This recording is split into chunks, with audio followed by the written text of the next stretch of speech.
your thoughts on this treaty? Do you agree with Paul Turner that, in a sense, it doesn't deal with the key concern of the Supreme Court?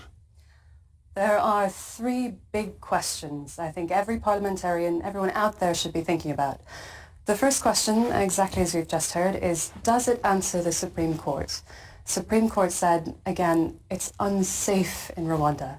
I know there's been a lot of discussion of British lawyers being sent to Rwanda, but one myth we need to dispel is the fact that this is going to be asylum processing under Rwandan law. Mm-hmm. In fact, the official language of the Rwandan courts that the asylum seekers will be going through is not English. So maybe our British lawyers will need to learn some different languages. But the second big question that has to be answered is actually on that question that you've already raised, which is if asylum seekers are not given refugee status in Rwanda, they don't stay in Rwanda, do they come back to the UK? This creates a huge political and legal problem for the government.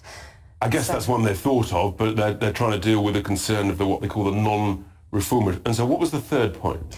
The third is cost, not only in the figures that we've already seen, but just in time and labour. One point that we should also emphasise from the Supreme Court judgment is it's a matter of law that the policy of sending someone to a third country is not unlawful. It's just, and this is something everyone agrees, the government, parliament, lawyers, international law, it has to be safe. Has to be safe. And the Supreme Court said it wasn't safe.